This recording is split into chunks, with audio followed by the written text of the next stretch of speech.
To our amazing viewers at Cheating Tales Lab, welcome and thank you. Your presence makes these stories worth sharing. We'd love to hear, which part of the world are you joining us from? Let us know. Now, let's dive into today's story. Chapter 1, The Whisper. Derek Morrison had built his life on two fundamental principles. Loyalty earned loyalty, and betrayal demanded retribution.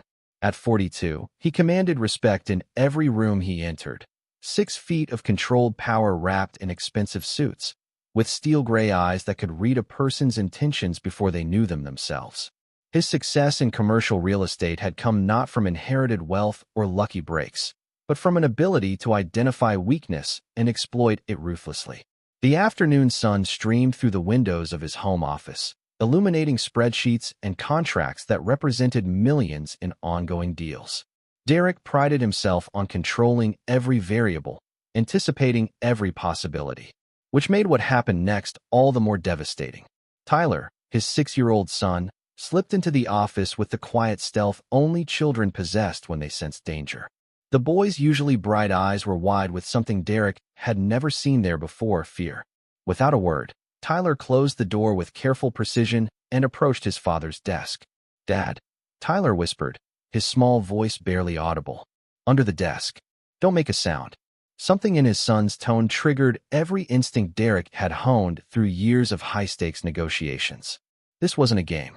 He slid his chair back and squeezed under the mahogany desk alongside Tyler, his heart hammering against his ribs. The cramped space felt suffocating, but he remained perfectly still. Footsteps echoed in the hallway, Claudia's distinctive click of heels on hardwood, accompanied by heavier, unfamiliar steps. Derek's wife was supposed to be at her book club, the same Wednesday routine she'd maintained for 3 years. The same routine that had never involved bringing anyone home. "The office is at the end of the hall," Claudia's voice carried clearly. "Derek's in Chicago until tomorrow night. We have plenty of time." Derek's blood turned to ice. Chicago. He'd canceled that trip 2 days ago due to a client emergency, something Claudia knew perfectly well since she'd been irritated about their dinner reservations being wasted. "You sure he won't be back early?" The man's voice was deep, confident. "I'd hate to have an awkward conversation with your husband about property values." Claudia laughed, a sound Derek had once found musical but now recognized as practiced deception. "Trust me, Derek's predictable as clockwork. Besides, he's so buried in work lately, he wouldn't notice if I redecorated the entire house." Tyler's small hand found Derek's arm, squeezing gently. The child's instincts had been right. This was dangerous territory, but not in the way Tyler understood. The footsteps moved past the office toward the master bedroom. Derek heard the door close, followed by Claudia's laughter again, more intimate this time. His hands clenched into fists, every muscle coiled with barely contained rage. But Derek Morrison wasn't a man who acted on impulse. Fury was a tool, not a master. As the sounds from down the hall made his son press closer to him in confusion, Derek's mind began to work with cold precision. Claudia thought she was playing a game where only she knew the rules. She was about to learn how wrong she was. After what felt like hours, but was probably 30 minutes, the voices moved back toward the front of the house. Derek caught fragments: plans for next week, complaints about Derek's long hours, intimate jokes he wasn't meant to hear. The front door closed, and Derek waited another 10 minutes before emerging from under the desk. Tyler looked up at him with worried eyes. "Dad, are you okay? You look scary." Derek forced his expression into something resembling normalcy and lifted his son onto his lap. "Tyler, that was very smart, what you did. Can you tell me why you thought we should hide?" The boy fidgeted with Derek's tie. "I came home early from Grandma's because my tummy hurt. I saw Mommy with that man, and they were kissing like in the movies. But not like you and Mommy kiss. And Mommy looked different.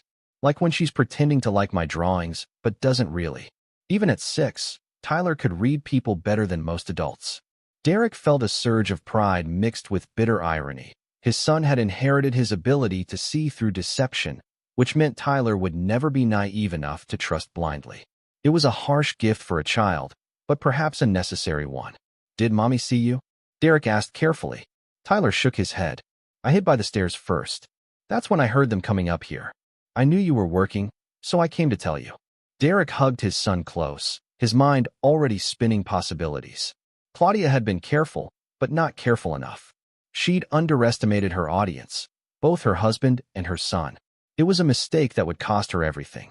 Tyler, this needs to be our secret for now, okay? Grown-up stuff can be complicated, and I need to figure some things out before we talk to Mommy. Tyler nodded solemnly. Are you going to be sad? The question hit deeper than Derek expected. Would he be sad? He examined his emotions like a surgeon probing a wound. Anger, yes. Betrayal, certainly. Fury at being played for a fool, absolutely. But sadness? No. Claudia had made her choice, and now Derek would make his. I might be, he said finally. But you don't need to worry about that. That's my job to handle. As Tyler scampered off to play, Derek sat alone in his office, the familiar space now feeling like enemy territory. Everything looked the same, but the foundation of his life had just shifted beneath his feet. Claudia thought she was clever, sneaking around behind his back. She had no idea she'd just declared war on someone who had never lost a battle that mattered. Derek opened his laptop and began typing. If Claudia wanted to play games, he'd show her what a master looked like. Chapter 2. The Architecture of Deception. Derek Morrison had always believed that knowledge was the ultimate weapon, and over the next week, he gathered intelligence with the methodical precision of a general planning a siege. His 20-year marriage to Claudia suddenly felt like ancient history as he examined it with new eyes, looking for the cracks he'd been blind to see. The revelation shouldn't have surprised him as much as it did. Claudia had been distant for months, canceling their dinner dates and finding excuses to avoid family time. Her book club meetings had become more frequent, her phone calls more secretive. She'd started working out obsessively and had bought new clothes, expensive ones that she claimed were for feeling good about herself. All classic signs he'd somehow rationalized away. Derek had met Claudia 15 years ago at a charity gala where she'd been working as an event coordinator.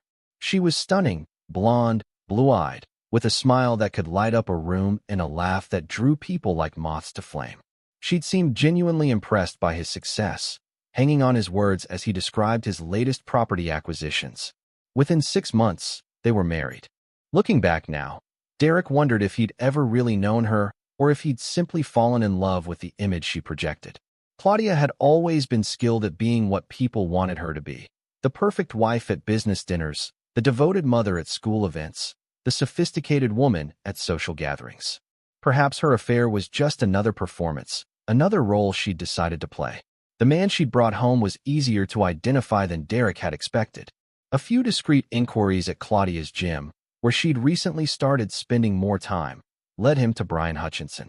38, divorced, worked as a personal trainer and part-time model for local advertising campaigns. The kind of man who collected married women like trophies and moved on when the excitement wore off. Derek's research revealed that Brian had a pattern. 3 previous affairs with married clients, all ending when the women either got caught or the relationships became too complicated. He was handsome in an obvious way, all muscle and white teeth and practice charm. Everything Derek wasn't, which probably made him irresistible to a woman bored with her successful but workaholic husband. But Brian Hutchinson had made one crucial mistake.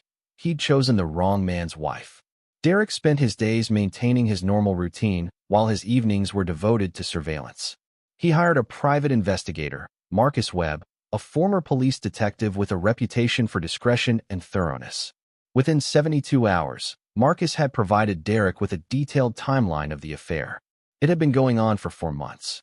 They met twice a week at various motels around the city, always on days when Derek was scheduled to be at the office late or traveling.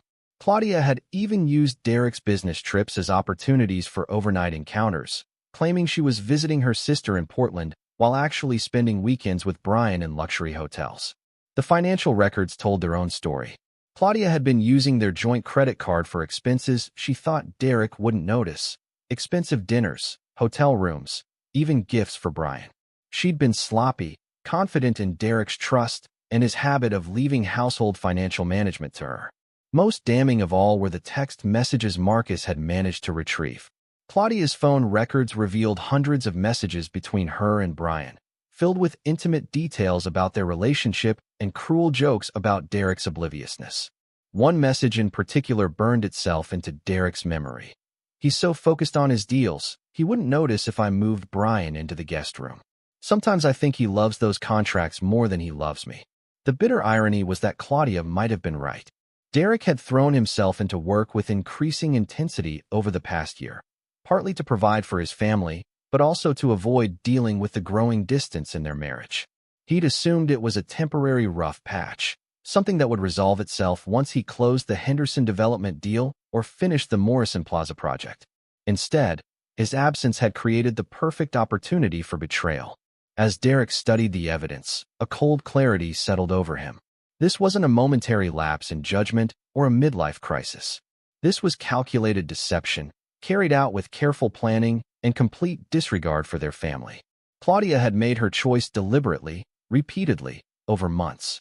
She'd looked at their life together, weighed it against her desires, and found it wanting. Now Derek would show her the true cost of that decision. The plan began to form in his mind like a building taking shape from blueprints. It would need to be comprehensive, devastating, and absolutely legal. Derek had spent years learning how to destroy his business opponents within the bounds of the law, and those same skills would serve him well now. But first, he needed to secure Tyler's future. Whatever happened between Derek and Claudia, their son was innocent. Derek contacted his attorney, Helen Rodriguez, and began quietly restructuring his assets. If Claudia thought she could take half of everything he'd built, she was about to discover how wrong she was. The custody battle would be vicious, but Derek held significant advantages. His steady income, his involvement in Tyler's life, and most importantly, Tyler's own testimony about what he'd witnessed. Claudia's affair had handed Derek the strongest possible position in any divorce proceeding. As for Brian Hutchinson, Derek had special plans for him.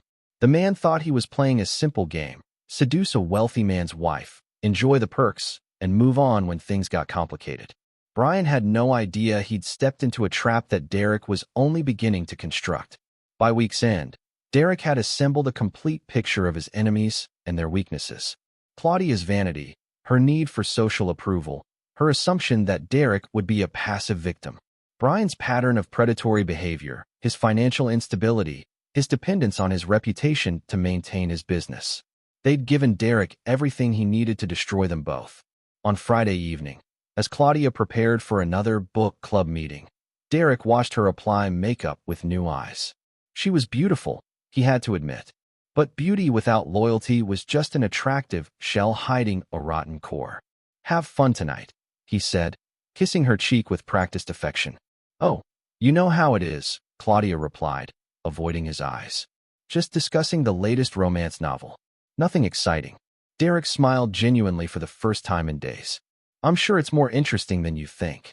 Chapter 3: The Foundation Cracks. 3 weeks after the discovery, Derek Morrison sat in his office reviewing the final pieces of his plan like a chess master examining the board before checkmate. Every move had been calculated, every contingency prepared for. Claudia and Brian had no idea they were already trapped in a web of their own making. The beauty of Derek's approach was its elegance. He wouldn't need to fabricate evidence or manipulate situations artificially. His enemies were providing all the ammunition themselves. Derek was simply positioning himself to make the most devastating use of it. The first phase had been information gathering, and Marcus Webb had exceeded expectations. Not only had he documented the affair in exhaustive detail, but he'd uncovered something even more valuable. Brian Hutchinson wasn't just a serial adulterer. He was a con artist with ambitions far beyond simple seduction. Brian had been systematically grooming Claudia for a larger score. The text messages Marcus had retrieved revealed plans that went far beyond a casual affair. Brian was pushing Claudia to convince Derek to invest in a luxury fitness center that Brian claimed to be developing. The proposal was legitimate-looking but ultimately fraudulent, a sophisticated scheme to separate Derek from a significant portion of his wealth. "Your husband's smart," one of Brian's messages read. "But even smart guys get stupid when their wives ask for favors. You're beautiful enough to make him overlook a few red flags." Claudia's responses showed she was fully complicit in the plan. She'd already begun laying groundwork, mentioning to Derek how impressed she was with Brian's business acumen, and suggesting they should meet. The plan was to have Derek accidentally encounter Brian at the gym, where Claudia would facilitate an introduction that would seem natural. Derek felt a cold satisfaction reading these exchanges. They'd handed him the perfect justification for what was coming next. The second phase had been protecting his assets. Helen Rodriguez had worked miracles with the family finances, legally restructuring Derek's holdings through a maze of trusts and corporations that would be nearly impossible for Claudia to touch in a divorce. The family home, ostensibly their most valuable shared asset, was actually owned by one of Derek's companies and leased to them for a nominal fee, a detail buried in paperwork Claudia had never bothered to examine. More importantly, Derek had documented every expense related to Claudia's affair. Hotel rooms, dinners, gifts, all paid for with marital funds. In their state's divorce laws, dissipation of marital assets was grounds for significant penalties. Claudia had essentially been stealing from herself. But the financial aspects were just groundwork. Derek's real masterpiece lay in the psychological warfare he was about to unleash. The key was understanding his opponent's weaknesses. Claudia craved social status and approval. Her identity was built on being seen as the perfect wife and mother. Brian depended on his reputation as a desirable, successful man to maintain his predatory lifestyle. Derek would attack both pillars simultaneously. Phase 3 began with a dinner party. Derek announced to Claudia that he wanted to host an elegant evening for his most important clients and their spouses, the kind of social event Claudia lived for. She threw herself into planning with enthusiasm, seeing it as an opportunity to showcase her skills as a hostess. She had no idea Derek had invited several private investigators, family law attorneys, and key members of their social circle specifically to witness what was about to unfold. The guest list was a masterpiece of strategic selection.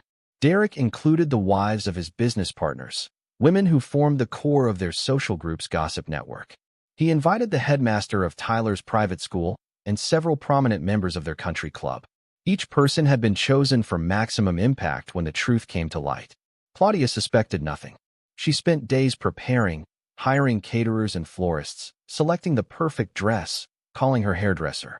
She even suggested inviting that nice trainer from the gym she'd mentioned before, Brian, of course. "I thought you two should meet," she said to Derek with practiced casualness. "He's starting his own business, and you might find his ideas interesting." Derek agreed readily, watching Claudia's face light up with the thrill of successfully manipulating him.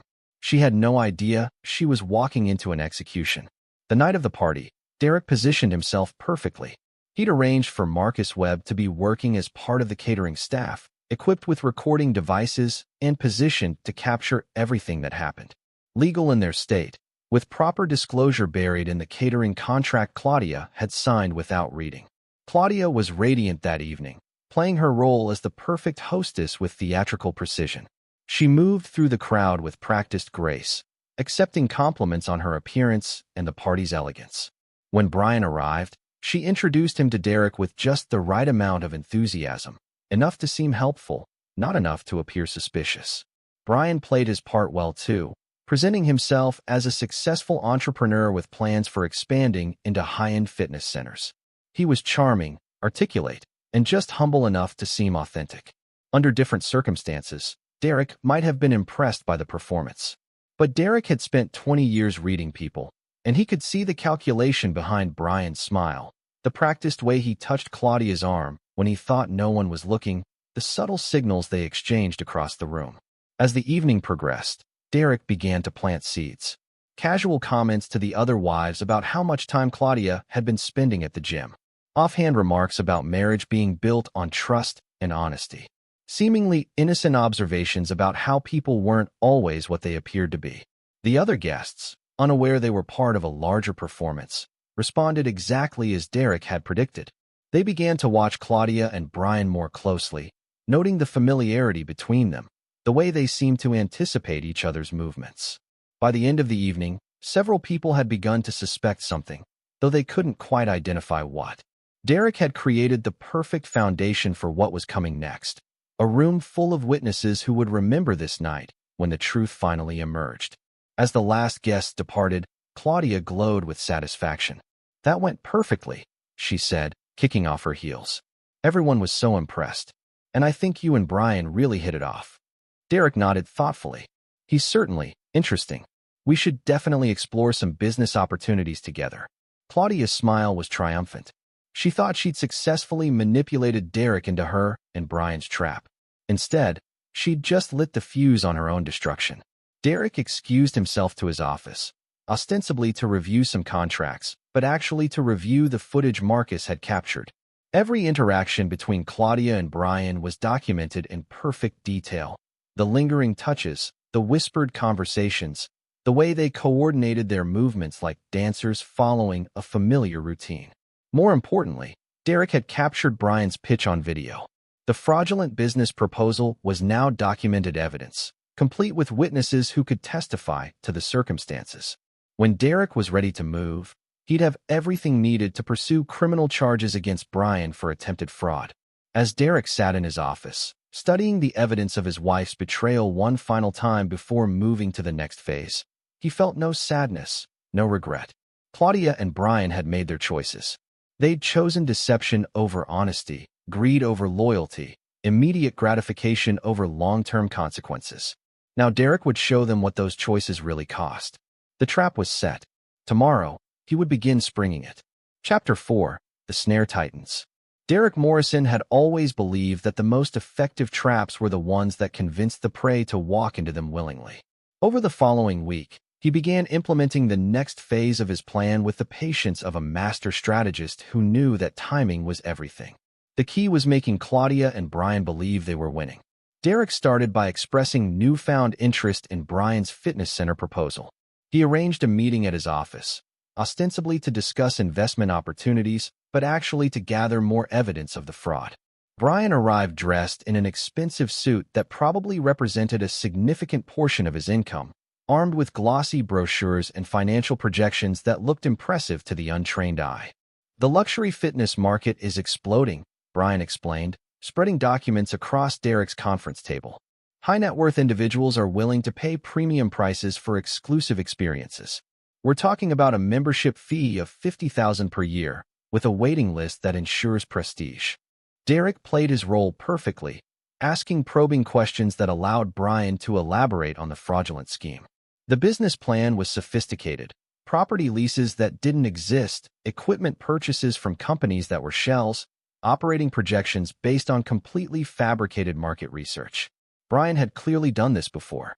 The initial investment requirement is $2 million, Brian continued, his confidence growing as Derek seemed increasingly interested. But the projected returns are extraordinary. We're looking at a 30% profit margin within 18 months. Derek nodded thoughtfully, making notes that Brian assumed were calculations, but were actually observations about his demeanor, his tells, the way his voice changed when he lied. I need to do my due diligence, of course. Review the property contracts, verify the equipment suppliers, maybe visit some of your other facilities. For just a moment, Brian's mask slipped. Derek caught the flash of panic before the smooth smile returned. Of course, although I should mention we're working under a tight timeline. The property lease has a deadline, and we have other potential investors who are very interested. The classic pressure tactic. Derek smiled inwardly while maintaining an expression of thoughtful concern. I understand. Claudia mentioned you're quite successful in this field. Perhaps she could show me some of your existing locations. Actually, Brian said carefully, I prefer to keep my business and personal relationships separate. Claudia's been helpful in making this introduction, but I think it's better if we handle the business aspects directly. Derek filed that away for later use. Brian was smart enough to try limiting Claudia's direct involvement in the fraud, probably planning to blame everything on miscommunication if the scheme unraveled. But Derek had no intention of letting either of them escape responsibility. The meeting ended with Derek promising to review the materials and get back to Brian within a week. As Brian left, Derek could see the excitement in his eyes. He thought he'd successfully hooked a wealthy mark. That evening, Claudia was unusually attentive, asking about Derek's day and showing interest in his work that had been absent for months. When Derek mentioned his meeting with Brian, her face lit up with carefully controlled enthusiasm. Oh, how did it go? He seems so knowledgeable about the fitness industry. Very impressive, Derek replied, watching her reaction. I'm seriously considering investing. It could be quite lucrative. Claudia's smile was brilliant, and Derek realized with cold clarity that her happiness wasn't about his potential success. It was about the success of her deception. She thought she was manipulating him into making a decision that would benefit her lover while simultaneously stealing from her husband.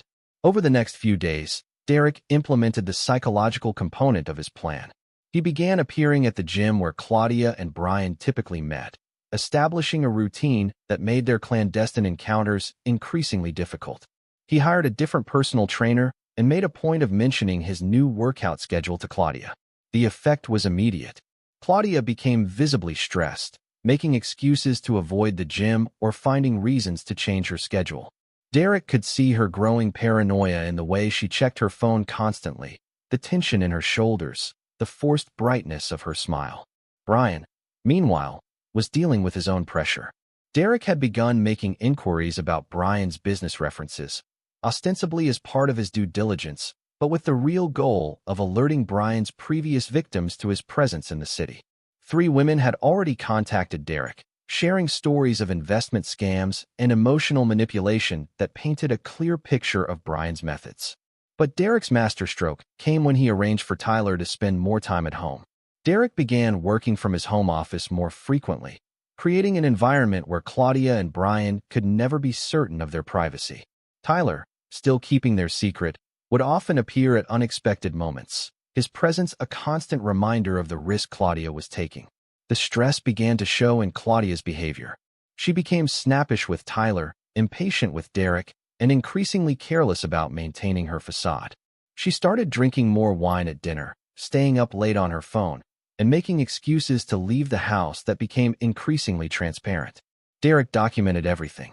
The financial records of her increased alcohol purchases, photographs of her leaving the house at odd hours, recordings of phone conversations where she could be heard arguing with someone, presumably Brian, about timing and being more careful. The final element of this phase was social pressure. Derek began inviting friends and business associates to impromptu gatherings, ensuring that Claudia was constantly in situations where she had to perform the role of the devoted wife, while knowing that Derek was potentially closing a business deal with her lover. The strain was enormous. Derek could see it in the way Claudia's hands shook slightly when she served drinks, in the brittle quality of her laughter, in the way she avoided meeting his eyes during conversations about trust and loyalty. Brian was faring no better. Derek's investigation had spooked him enough that he'd begun pushing Claudia to accelerate their timeline. The pressure was causing cracks in their relationship, with both of them beginning to blame the other for the increased risk and diminishing opportunities. Derek received confirmation that his strategy was working when Marcus Webb reported overhearing a heated argument between Claudia and Brian in the parking lot of a restaurant across town. The conversation, recorded from a safe distance, revealed the growing desperation in their relationship. "He's getting suspicious," Claudia's voice was strained. "The way he keeps showing up at the gym, asking questions about you. And Tyler's been acting strange, watching me all the time."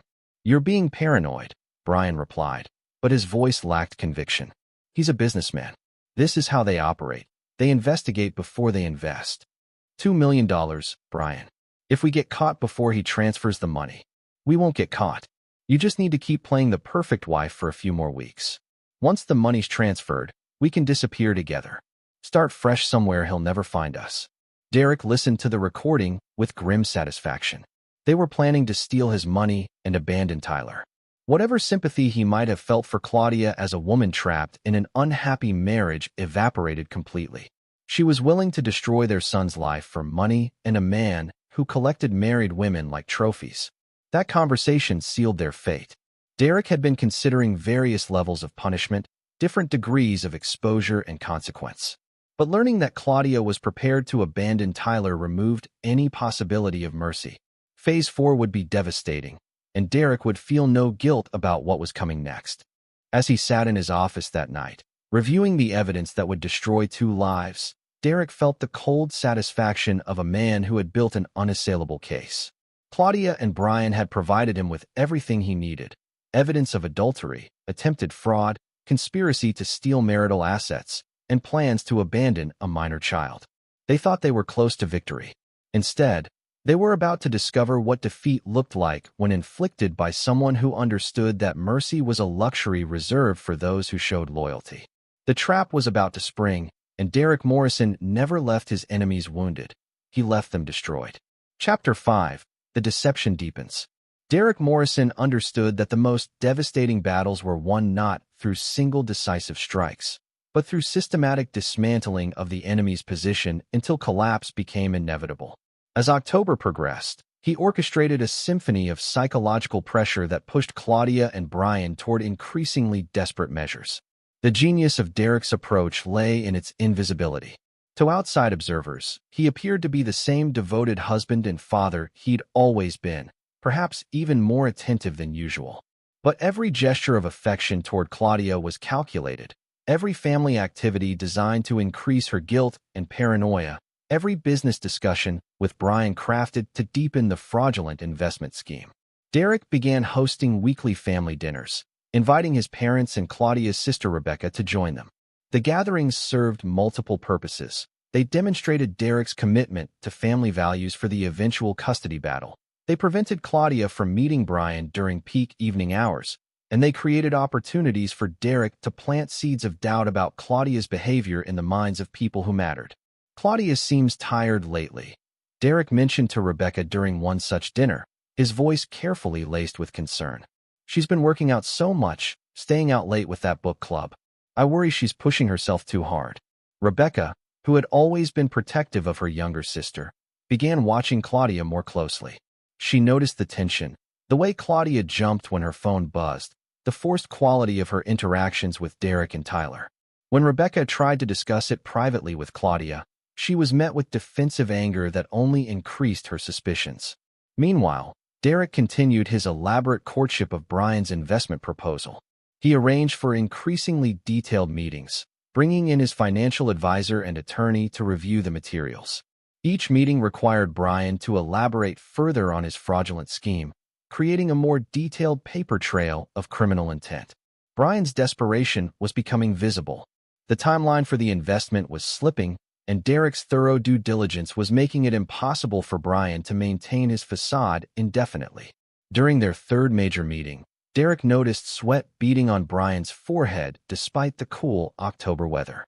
I've identified some discrepancies in your equipment supplier contracts, Derek said, spreading documents across his conference table. The company listed as your primary vendor doesn't seem to exist at the address provided. Brian's pause was barely perceptible, but Derek caught it. That's odd. Let me check with my assistant. There might have been a transcription error in the address. Derek nodded sympathetically. These things happen. I'll have my team verify all the vendor information before we proceed. We're talking about a significant investment, so I'm sure you understand the need for absolute accuracy. Each layer of investigation forced Brian to create new lies, to fabricate additional supporting documentation, to dig himself deeper into a hole that Derek was carefully constructing.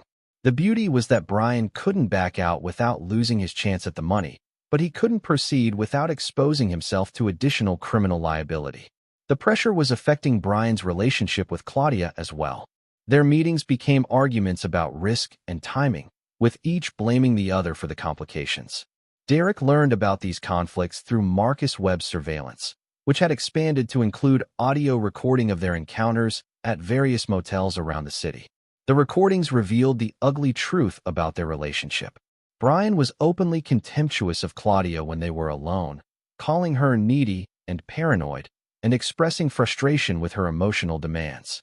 Claudia, for her part, was beginning to realize that Brian's promises about their future together might be as fabricated as his business proposals. You said we'd go to Costa Rica once the money came through. Claudia's voice was petulant on one recording. Start a new life together. But lately you seem more interested in the money than in me. The money is how we start that new life, Brian replied coldly. Unless you'd rather keep playing house with your husband and pretend you're happy. Derek filed away that exchange for future use. When the time came to present evidence of Claudia's betrayal, her own words would demonstrate that she'd been planning to abandon Tyler for months. But Derek's most sophisticated manipulation involved Tyler himself. Without revealing the truth about what they'd witnessed together, Derek began spending more quality time with his son, creating positive memories that would help Tyler through the difficult period ahead. They went to baseball games, built model airplanes, and had long conversations about loyalty and trust. Dad? Tyler asked one evening as they worked on a particularly complex model. Why do some people break promises? Derek considered his answer carefully. Sometimes people make promises they don't really mean to keep. They want something so badly that they'll say anything to get it, even if they know they're lying. Tyler nodded solemnly. That's not fair to the people who believe them. No, it's not. That's why it's important to be careful about who you trust, and to remember that actions matter more than words. These conversations served dual purposes. They prepared Tyler for the emotional trauma that was coming while simultaneously building a record of Derek's involvement in his son's moral education. Any custody evaluator would see Derek as the stable, present parent who prioritized his child's well-being. As November approached, Derek implemented the final phase of his psychological campaign. He began making subtle changes to the house that only Claudia would notice, rearranging items in her dresser, moving her jewelry to different locations, slightly adjusting the positioning of her personal belongings. The changes were minor enough to create doubt about whether they'd happened at all, but consistent enough to create a growing sense of unease. Claudia began asking Derek if he'd been in her personal spaces, questions he answered with puzzled concern. Are you feeling all right? You seem anxious lately. Maybe you should see Dr. Martin. Stress can manifest in all sorts of ways. The gaslighting was cruel but necessary. Derek needed Claudia to question her own judgment, to become increasingly unstable and erratic. When the truth finally emerged, her emotional state would work against her in custody proceedings and divorce negotiations. The effectiveness of Derek's strategy became apparent when Claudia began making mistakes. She forgot to delete text messages, left credit card receipts in places Derek would find them, and became increasingly careless about maintaining her alibis. The woman who had successfully conducted a secret affair for months was cracking under the pressure of Derek's invisible assault. The breaking point came when Claudia confronted Derek directly about his behavior, accusing him of spying on her and becoming obsessive about their relationship. The confrontation took place in their kitchen after Tyler had gone to bed, and Derek was prepared for it. I don't understand what you're talking about, Derek said calmly. I'm concerned about you, Claudia. You've been acting strange for weeks. Paranoid, defensive, secretive.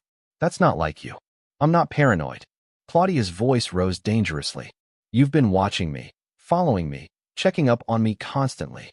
Derek's expression was perfectly calibrated, concerned, confused, slightly hurt. I've been trying to spend more time with my family. I thought you'd be happy about that.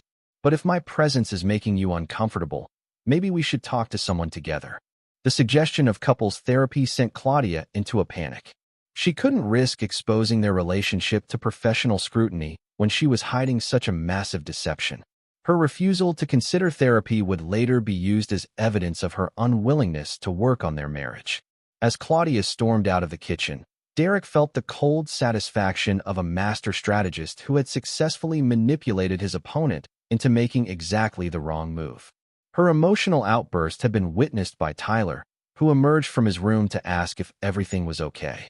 Derek knelt to Tyler's level, projecting calm reassurance while knowing that this moment would be remembered when custody decisions were made. Mommy's just stressed about some things. Sometimes grown-ups have problems they need to work through. Tyler nodded, but Derek could see the worry in his son's eyes.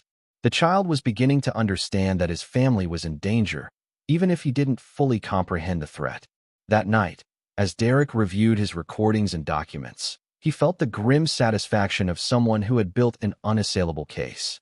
Claudia and Brian were walking into his trap with increasing desperation, making more mistakes each day, providing more evidence of their guilt and their plans to destroy his family. The final phase was ready to begin. Derek Morrison had spent months building his case with methodical precision, and now it was time to present the evidence to the world. Claudia thought she was weeks away from stealing $2 million and starting a new life with her lover. Instead, she was about to discover what happened when someone betrayed Derek Morrison's trust. Chapter 6: The Web Unravels.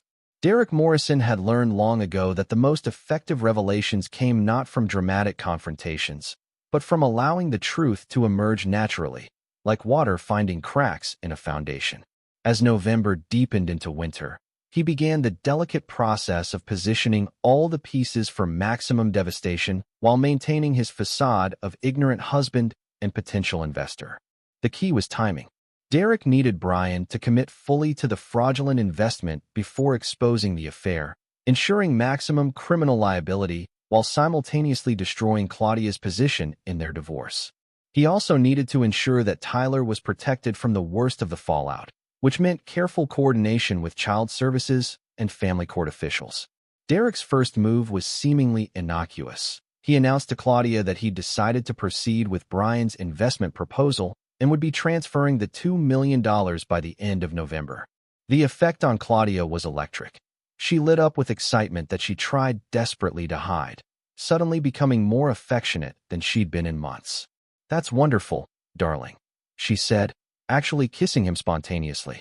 "Brian seems so knowledgeable. I'm sure it will be a great investment." Derek noted the kiss for later analysis. In 6 months of marriage counseling sessions that would never happen, that moment of genuine enthusiasm for her husband's financial loss would be difficult to explain. But Derek's announcement served a deeper purpose. He'd actually arranged for the money to be transferred into an escrow account controlled by his attorney, with release contingent on verification of all business documents and property contracts. Brian would believe he'd successfully stolen $2 million, would likely attempt to access the funds immediately, and would thereby provide definitive proof of criminal intent. Meanwhile, Derek arranged for an elaborate Thanksgiving dinner that would serve as the stage for the revelation he'd been orchestrating for months.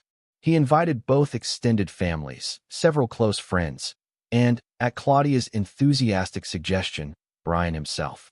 "It's perfect," Claudia explained. "Brian doesn't have family in the area, and since you're going into business together, he should be part of our celebration." Derek agreed readily, knowing that Brian's presence at their family gathering would make the eventual revelation even more devastating. The contrast between the warm family atmosphere and the ugly truth would create maximum impact. Claudia threw herself into planning the dinner with manic energy, clearly viewing it as a celebration of her successful manipulation. She hired professional caterers, bought expensive wine, and decorated their home with obsessive attention to detail.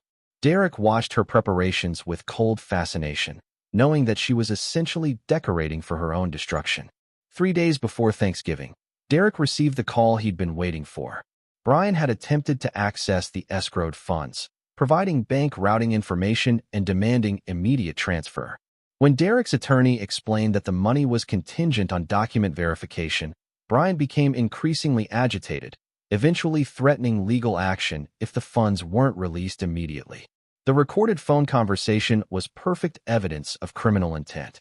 Brian's desperation, his threats, his complete inability to provide legitimate documentation, all captured in his own words for later use in court.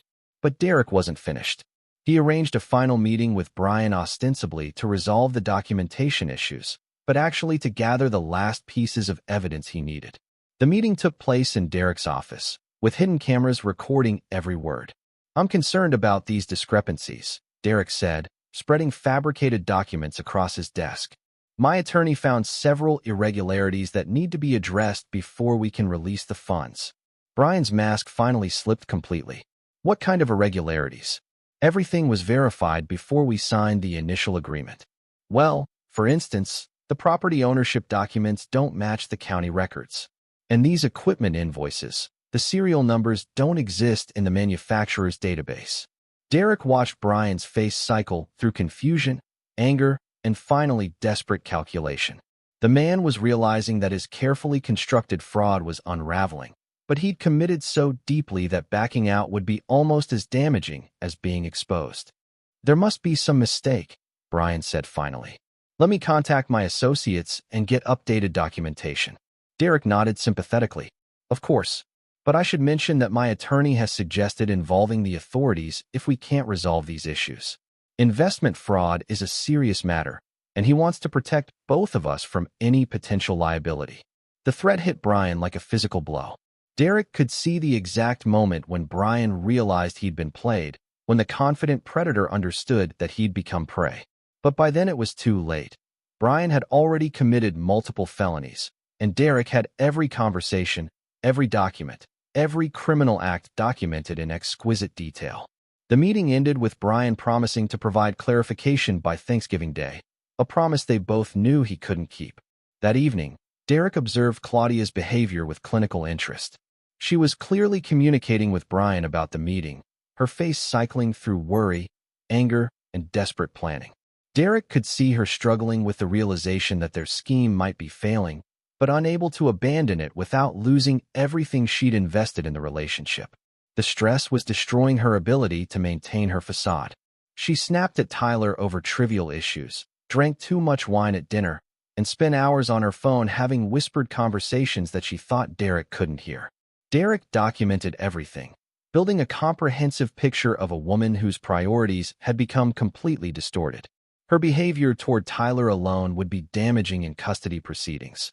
The recordings showed a mother more concerned with her criminal boyfriend's problems than her own child's well-being. On Thanksgiving morning, Derek implemented the final phase of his plan. He contacted Marcus Webb and arranged for comprehensive surveillance of the holiday dinner, ostensibly for family documentation, but actually to capture the moment when the truth emerged. He also alerted his attorney, Helen Rodriguez, to be available for emergency legal filings. The dinner began perfectly. Both families gathered in Derek's elegantly decorated home, sharing stories and expressing gratitude for their blessings. Claudia played the perfect hostess, Brian charmed the guests with his practiced social skills, and Derek maintained his role as the successful patriarch surrounded by loved ones. Tyler, still keeping their secret, watched the proceedings with the solemn intensity of a child who sensed that important events were unfolding. Derek had prepared his son as much as possible without revealing the full truth, explaining that some grown-up problems might need to be discussed soon. As the meal progressed, Derek began introducing subtle elements of tension. He mentioned his business relationship with Brian, expressing enthusiasm about their investment partnership. He talked about trust and loyalty in relationships, observing how both Claudia and Brian reacted to the themes. He made casual references to marriage counseling and the importance of honesty in family relationships. The psychological pressure was enormous. Derek could see both of his targets becoming increasingly uncomfortable, their conversation forced, their smiles brittle. Several family members began to notice the tension, asking if everything was all right. The breaking point came when Derek's father, a retired judge with sharp instincts for human behavior, made an observation that cut too close to the truth. "Claudia seems anxious tonight. And you, young man," he said to Brian, "look like someone who's carrying the weight of the world." Brian attempted a laugh that came out forced and hollow. "Just some business concerns. Nothing that can't be resolved." Derek's father studied Brian with the penetrating gaze that had served him well on the bench. "In my experience, business problems that affect you at family gatherings are usually more personal than professional." The comment hung in the air like a challenge. Derek could see Claudia struggling not to react, her hands trembling slightly as she reached for her wine glass. Brian's jaw tightened, and for a moment Derek thought he might actually confess under the pressure of being seen so clearly. Instead, Brian excused himself to use the restroom, and Claudia followed shortly after, claiming she needed to check on dessert. Derek allowed them a few minutes to panic together before setting the final trap. The revelation would come not from Derek's accusations, but from their own actions, their own choices, their own inability to maintain their deception under scrutiny. Derek had spent months building toward this moment, and now everything was in place for the destruction that Claudia and Brian had brought upon themselves. As Derek sat at his Thanksgiving table, surrounded by family and friends who had no idea they were about to witness the systematic dismantling of a marriage, he felt the cold satisfaction of perfect preparation.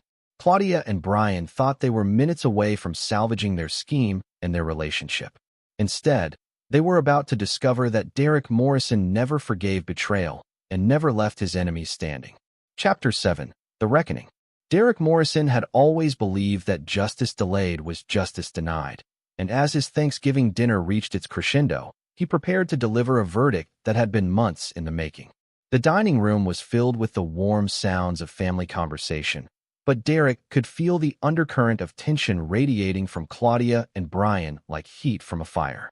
When they returned from their whispered conference, both looked pale and shaken. Derek suspected they'd made a decision to accelerate their timeline, perhaps planning to disappear together immediately after the holiday. It was exactly the kind of desperate move he'd been counting on. "Before we have dessert," Derek announced, rising from his chair with his wine glass. I'd like to make a toast to family loyalty and the bonds that truly matter. The words hit Claudia like physical blows. Derek could see her struggle to maintain her composure as the gathered family raised their glasses. Brian's hand was visibly shaking as he lifted his wine. To the people we can count on, Derek continued, his eyes moving deliberately between Claudia and Brian, and to the consequences that await those who betray trust. Derek's father frowned, sensing the unusual tension in his son's words. Rebecca studied her sister's face, finally recognizing the signs of guilt she'd been puzzling over for weeks. Tyler watched his father with wide eyes, understanding that the moment they'd been waiting for was finally arriving. As the family drank, Derek set down his glass and moved to the sideboard where he'd placed a manila envelope. Actually, I have some business to discuss with Brian. I hope everyone will forgive the timing, but some matters can't wait. Derek returned to the table and opened the envelope, removing a stack of photographs and documents. He placed them carefully in front of Brian, ensuring that everyone could see they were official-looking papers. I received some interesting information from my attorney today, Derek said conversationally. It seems there are some serious problems with our investment agreement. Brian's face went white as he recognized bank statements, phone records, and surveillance photographs. Derek had arranged them carefully, not the most damaging evidence first, but enough to let Brian understand the scope of what Derek possessed. I'm not sure what you mean, Brian managed, his voice strained. Derek smiled coldly. Well, for instance, the property you claim to own for the fitness center? It doesn't exist. The business licenses you provided? Fabricated. The financial statements? Pure fiction. The silence in the dining room was deafening. Family members leaned forward, trying to understand what they were witnessing. Claudia sat frozen, her wine glass halfway to her lips. But that's not the most interesting discovery, Derek continued, his voice carrying to every corner of the room. The most interesting discovery is this. He placed a final photograph on the table, a clear surveillance shot of Claudia and Brian kissing passionately in a hotel parking lot, date stamped just 2 days earlier. Claudia's wine glass shattered on the floor. The explosion of questions and accusations that followed was everything Derek had orchestrated. His mother gasped. Rebecca shouted in dismay. Tyler ran to Derek's side with tears in his eyes. But Derek kept his attention focused on his primary targets. Brian made the mistake Derek had been hoping for. He tried to run. As he bolted toward the front door, Derek's father, drawing on decades of courtroom experience with fleeing defendants, called out in his authoritative judicial voice, "Sit down, young man, before you make this worse for yourself." The command stopped Brian in his tracks, and Derek's calm voice cut through the chaos. "Running would be a mistake, Brian. I've already contacted the authorities about the investment fraud. Your attempt to flee will only add to the charges." Brian turned back to the dining room, his face a mask of desperate calculation. "You can't prove anything. It's all circumstantial." Derek interrupted by placing a small recording device on the table. "Actually, I have recordings of every conversation we've had, including your detailed explanations of the fraudulent scheme. My attorney assures me it's more than enough for criminal prosecution." The recording device was the final psychological blow. Brian collapsed into his chair, finally understanding that he'd been systematically trapped by someone who planned 3 moves ahead of his opponents. Claudia found her voice at last, but only to reveal the depth of her selfishness. "Derek, please, let me explain. It's not what it looks like." "It's exactly what it looks like," Derek replied, his voice carrying absolute finality. 6 months of adultery, conspiracy to commit fraud, and plans to abandon our son for money and a man who collects married women like trophies. Derek's father leaned forward, his judicial instincts taking over. "Son, what exactly are we dealing with here?" Derek opened the manila envelope fully, revealing the complete scope of his evidence. Investment fraud, attempted theft of marital assets, adultery, and conspiracy. I have financial records, surveillance footage, recorded conversations, and testimony from 3 of Brian's previous victims. As Derek systematically presented the evidence, the family watched in stunned silence. The photographs documented the affair in painful detail. The financial records showed Claudia using marital funds to support her relationship with Brian. The recorded conversations revealed their plans to steal Derek's money and disappear together. Most damning of all were the text messages Derek read aloud, Messages where Claudia and Brian mocked Derek's trust and made cruel jokes about his devotion to their family. The contrast between the devoted wife Claudia had pretended to be and the calculating woman revealed in her own words was devastating. "My God, Claudia," Rebecca whispered, staring at her sister in horror. "How could you do this to Derek?" "To Tyler." But Claudia's response revealed everything Derek had suspected about her true nature. Instead of remorse or shame, she showed only anger at being caught. "You don't understand what it's like being married to someone who loves his work more than his family. I felt invisible in my own home." Derek's mother, a woman who had been married to Derek's father for 45 years through various challenges, spoke with quiet disgust. "Every marriage has difficulties, dear. Adults work through them or seek counseling. They don't betray their families for money and excitement." As the family absorbed the full scope of the betrayal, Derek began implementing the final phase of his plan. He contacted Helen Rodriguez, who arrived within 30 minutes with legal documents that had been prepared months in advance. Divorce papers, custody agreements, restraining orders, everything needed to completely separate Derek's life from Claudia's. The police arrived shortly after, having been alerted by Derek's attorney. Brian was arrested on charges of investment fraud, conspiracy, and attempted theft. The evidence Derek had assembled was so comprehensive that the prosecutor would later describe it as one of the most well-documented white-collar cases he'd ever seen. Claudia was not arrested, but she was served with divorce papers and a restraining order that required her to leave the family home immediately.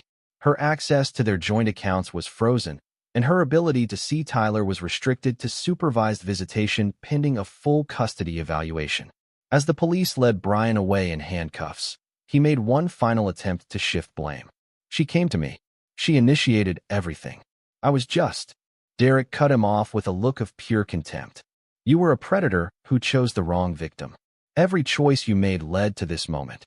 The evening ended with Claudia packing a suitcase under police supervision while Derek's family absorbed the reality of what they'd witnessed. Tyler stayed close to his father, finally understanding why they'd hidden under the desk together that day in October. As Claudia prepared to leave, she made one final appeal. "Derek, please, we can work through this. Think about Tyler." Derek's response was delivered with absolute finality. "Tyler is exactly who I was thinking about when I built this case against you. You were willing to abandon him for money and a man you'd known for 6 months. A man who had already betrayed 3 other families." Claudia's face crumpled as the full scope of her situation became clear. She would face a contentious divorce with minimal financial support, supervised visitation with her son, and social exile from the community where she'd built her identity. Her lover was facing federal fraud charges that would likely result in significant prison time. But Derek felt no sympathy. Claudia had made her choices deliberately, repeatedly, over months of deception. She'd prioritized her desires over her family's well-being and had been willing to steal from the man who'd provided for her for 15 years. As the door closed behind Claudia for the last time, Derek picked up Tyler and held him close. His son was crying, confused by the adult drama that had destroyed his family, but Derek would help him understand that some betrayals were unforgivable. Derek Morrison had spent his career destroying opponents who underestimated him, and tonight he'd applied those same skills to protect his family from people who viewed loyalty as weakness and trust as opportunity. The reckoning was complete, but Derek's work was far from finished. Chapter 8: The Price of Betrayal. Derek Morrison had always understood that destroying his enemies was only half the battle. The other half was ensuring they could never rebuild enough strength to threaten him again. In the weeks following Thanksgiving, he implemented a campaign of systematic dismantlement that left both Claudia and Brian facing consequences that extended far beyond legal proceedings. Brian's situation deteriorated rapidly. The federal fraud charges Derek had helped assemble carried a potential sentence of 15 to 20 years, and the prosecutor was aggressively pursuing maximum penalties. But Derek wasn't content to let the justice system handle everything.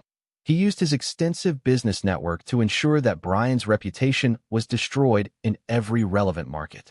Derek's private investigator, Marcus Webb, had identified Brian's previous victims across 3 states. Derek coordinated with these women to file a class-action civil lawsuit that would strip Brian of any remaining assets.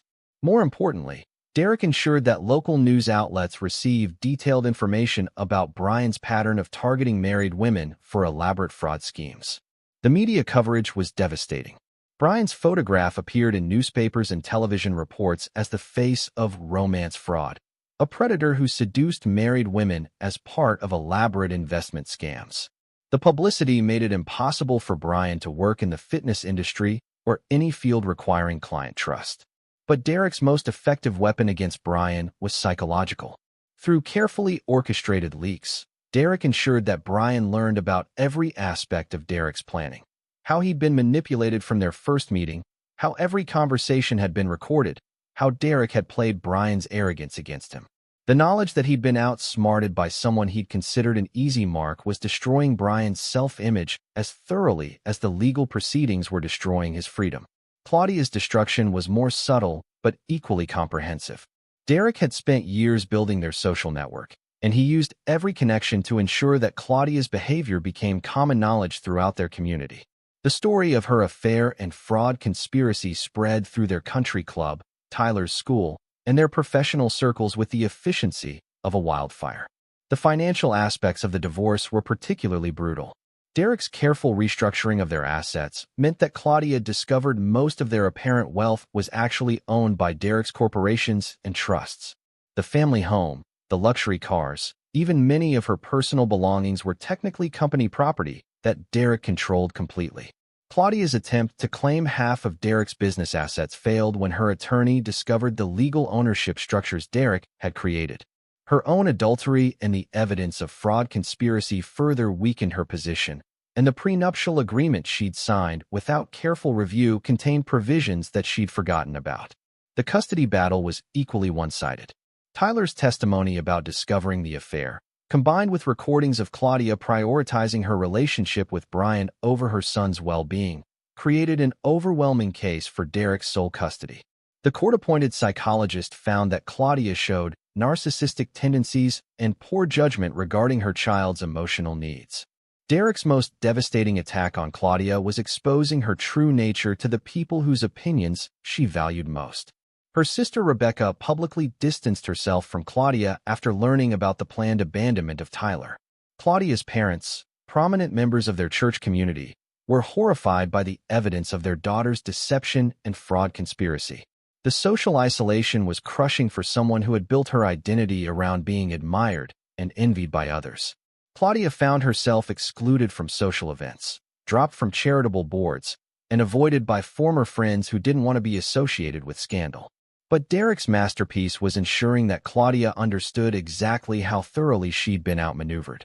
Through Helen Rodriguez, Derek sent Claudia a detailed timeline showing how he'd manipulated every aspect of their relationship from the moment Tyler alerted him to the affair. She learned about the surveillance, the recorded conversations, the way Derek had used her own vanity and greed to trap her. The psychological impact was devastating. Claudia realized that for months, while she thought she was manipulating Derek, he had been systematically documenting her every betrayal and building an unassailable case against her. The woman who had prided herself on her ability to deceive others discovered she'd been completely transparent to someone who understood manipulation better than she ever could. Derek received regular reports about both of his former enemies through Marcus Webb's continued surveillance. Brian had developed severe depression and anxiety, unable to cope with the realization that his carefully cultivated image as a successful predator had been completely shattered. He'd attempted to contact his previous victims seeking some kind of reconciliation, but Derek had prepared them for this possibility, and their unified rejection had destroyed Brian's last hope of rebuilding his self-image. Claudia's deterioration was more gradual but equally complete. Cut off from the social status and financial security that had defined her life, she was working as a receptionist at a medical clinic and living in a modest apartment across town. Her supervised visits with Tyler were awkward and painful, as her son struggled to understand why his mother had been willing to abandon him for a stranger. The most satisfying reports came from observing how the stress had affected the relationship between Claudia and Brian. Faced with the reality of their situation, their romantic delusions had evaporated completely. Brian blamed Claudia for being too obvious and attracting Derek's suspicion. Claudia blamed Brian for being too greedy and pushing for the investment fraud that had exposed them both. Their final confrontation, recorded by Marcus Webb in the parking lot of the courthouse where Brian's criminal trial was being held, revealed the ugly truth about their relationship. When stripped of the excitement of deception and the fantasy of stolen wealth, they had nothing but mutual recrimination and contempt. "You destroyed my life," Claudia screamed at Brian. "I had everything, a beautiful home, financial security, respect in the community. Now I have nothing because of your stupid scheme." Brian's response was equally bitter. "You came to me, remember? You were the one who was bored with your perfect life, who wanted excitement and danger. Don't blame me because you weren't smart enough to play the game without getting caught." Derek watched the recording with cold satisfaction. They were destroying each other more effectively than he ever could, each refusing to accept responsibility for their choices, each blaming the other for consequences they'd brought upon themselves. As winter progressed, Derek focused on rebuilding his life with Tyler. His son was resilient, as children often are, but Derek ensured he received counseling to process the trauma of his family's destruction. More importantly, Derek made sure Tyler understood that his mother's choices were not his fault and that Derek's love for him was unconditional. The house felt lighter without Claudia's presence. Derek redecorated Tyler's room, created a home office that felt welcoming rather than utilitarian, and established new family traditions that belonged to just the two of them. Tyler responded positively to the stability and attention, his grades improving and his natural cheerfulness returning.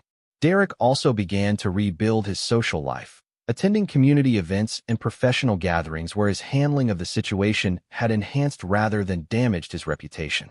The consensus among his peers was that Derek had acted with admirable restraint and intelligence when faced with devastating betrayal. But Derek's greatest satisfaction came from the knowledge that his enemies were learning a lesson that would stay with them for the rest of their lives. Betraying Derek Morrison's trust carried consequences that extended far beyond what most people could imagine or survive. As he tucked Tyler into bed one December evening, Derek reflected on the events that had transformed their lives. He felt no regret about the thoroughness of his revenge. Claudia and Brian had made their choices with full knowledge of the harm they were causing. They'd been willing to destroy a child's family for money and excitement, and Derek had simply ensured they faced appropriate consequences. Tyler looked up at his father with eyes that held new wisdom about the adult world. "Dad, are you sorry about what happened to Mom?" Derek considered the question carefully. "I'm sorry that she made choices that hurt our family.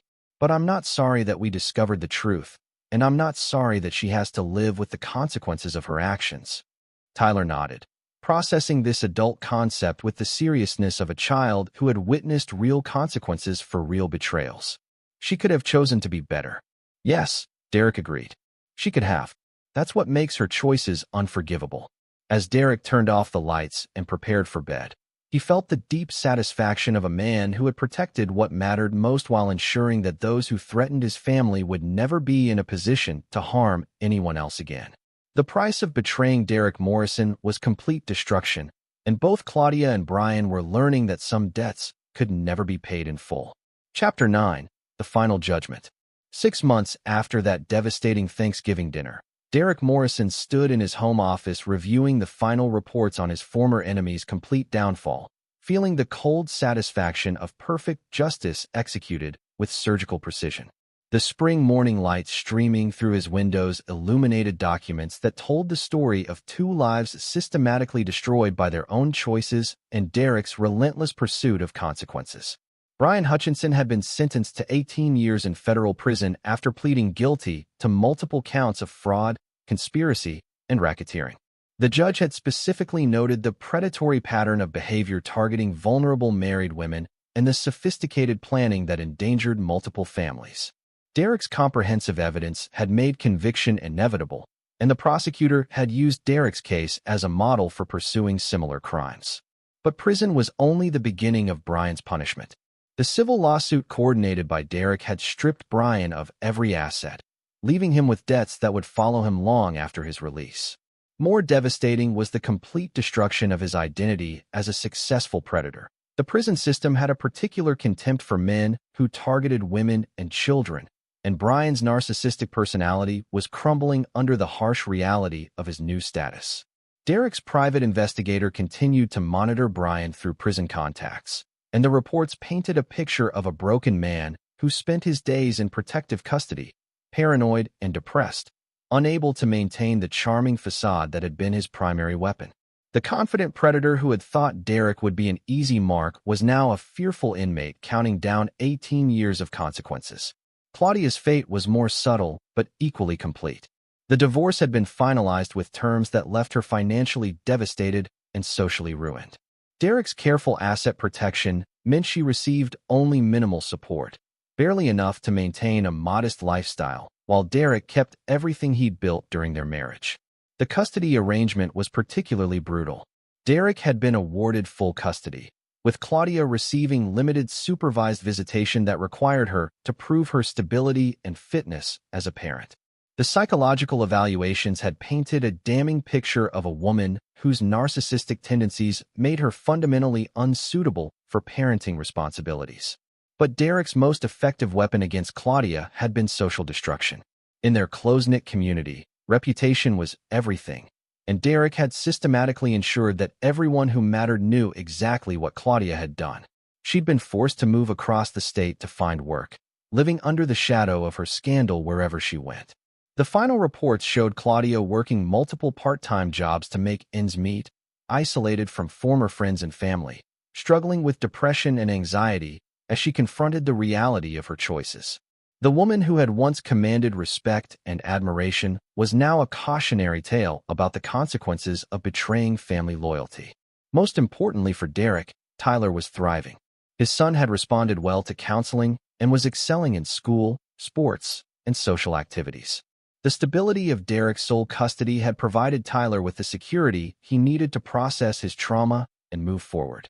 Derek had been careful to never speak negatively about Claudia in Tyler's presence, allowing his son to form his own conclusions about his mother's character based on her actions. Tyler's relationship with Claudia during their supervised visits was cordial but distant. At 7 years old, Tyler understood that his mother had chosen to leave their family for someone else, and that understanding had created a protective emotional distance. Derek had ensured Tyler received therapy to process these complex feelings, but he also made sure Tyler understood that loyalty and trust were earned through consistent actions, not demanded through blood relations. Derek had also rebuilt his personal life with careful deliberation. He'd begun dating Sarah Mitchell, a family law attorney who understood the complexities of his situation and respected the fierce protectiveness he showed toward Tyler. Sarah was everything Claudia hadn't been: genuinely intelligent, professionally accomplished, and absolutely trustworthy. Their relationship developed slowly, with Tyler's well-being as the primary consideration. Sarah understood that she was dating a man who had learned painful lessons about trusting too easily, and she earned her place in their lives through patience, consistency, and genuine care for Tyler's happiness. The contrast between Sarah and Claudia was stark in every way that mattered. Where Claudia had been beautiful but shallow, Sarah was attractive but substantive. Where Claudia had been charming but manipulative, Sarah was warm but honest. Where Claudia had seen Derek's success as something to exploit, Sarah respected his achievements while building her own career. Derek's business had also flourished in the aftermath of his personal crisis. His handling of the situation had enhanced his reputation among his professional peers, who saw his methodical approach to protecting his family as evidence of the same strategic thinking that made him successful in business. Several major clients had specifically requested Derek's services after learning how he'd managed his personal crisis. But Derek's greatest satisfaction came from the knowledge that his enemies understood exactly how thoroughly they'd been defeated. Through various channels, both Claudia and Brian had learned about Derek's planning, about how he'd manipulated their arrogance and greed to trap them completely.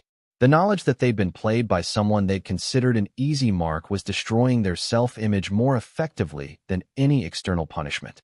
Derek had received word through his attorney that Claudia had attempted to apologize and seek some kind of reconciliation, but Derek's response had been swift and final. Claudia Morrison made her choices with full knowledge of their consequences. She chose deception over honesty, greed over loyalty, and selfishness over family. There is no conversation to be had with someone who was willing to abandon their child for money and excitement. The message sent through Helen Rodriguez was clear: Derek would never forgive, never forget, and never provide Claudia with any opportunity to cause further harm to their son. As Derek reviewed the final chapter of his revenge, he felt no regret about the thoroughness of his response. Claudia and Brian had declared war on his family, and Derek had simply ensured they faced appropriate consequences. Their current suffering was entirely the result of choices they'd made freely, repeatedly, over months of calculated deception. Tyler appeared in the doorway of Derek's office, dressed for their Saturday morning baseball practice. At 7, he was already showing signs of Derek's analytical intelligence and strong moral compass, but with a warmth and openness that Derek was careful to nurture and protect. "Dad, are you ready to go?" Tyler asked, shouldering his baseball bag with practiced efficiency. Derek closed the files on his former enemies and turned his full attention to his son. "Absolutely. How's your batting stance coming along?" As they walked to the car together, Tyler looked up at his father with the direct gaze that reminded Derek so much of himself. "Dad, do you think Mom will ever understand why what she did was wrong?" The question showed Tyler's growing maturity and his need to understand the adult world he'd been forced to witness. Derek considered his answer carefully, knowing it would shape Tyler's understanding of accountability and consequences. "Understanding requires accepting responsibility for your actions," Derek said finally. "Some people are more interested in making excuses than learning from their mistakes. Your mother chose to blame other people for the consequences of her choices, which means she probably won't learn from them." Tyler nodded seriously. "So she might hurt other people the same way?" Derek felt a surge of pride at his son's moral reasoning. "It's possible. That's why it's important to choose the people you trust very carefully, and to remember that actions matter more than words." As they drove toward the baseball field, Derek reflected on the lessons Tyler was learning from this experience. His son was developing a sophisticated understanding of loyalty, trust, and consequences that would protect him throughout his life. Derek had ensured that Tyler would never be naive enough to trust blindly or ignore warning signs of deception. The baseball practice was exactly what Derek needed: 2 hours of simple father-son activity, surrounded by other families who valued loyalty and commitment. Derek watched Tyler work on his batting stance with the same methodical attention to detail that Derek brought to everything important in his life. As the practice ended and they packed up their equipment, Derek felt the deep satisfaction of a man who had protected what mattered most while ensuring that those who threatened his family would never be in a position to harm anyone else again. Tyler climbed into the passenger seat and buckled his seatbelt with practiced efficiency. "Dad, I'm glad it's just us now. Everything feels safer." Derek started the car and pulled out of the parking lot, heading toward their favorite lunch spot. "Trust has to be earned, Tyler. The people who truly deserve to be in your life will prove it through their actions, not their words." As they drove through their neighborhood, a place where Derek was respected, Tyler was loved, and their enemies were nothing but cautionary tales, Derek Morrison felt the profound satisfaction of perfect justice. He had built a new life on the ruins of the old one, protected his son from people who would have destroyed him for money and excitement, and ensured that betraying Derek Morrison's trust carried consequences that lasted a lifetime.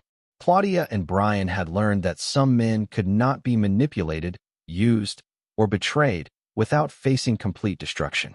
They would spend the rest of their lives paying for their choices, while Derek and Tyler moved forward into a future built on genuine loyalty and earned trust. The price of betrayal had been collected in full, and Derek Morrison never offered refunds. This is where our story comes to an end. Share your thoughts in the comments section.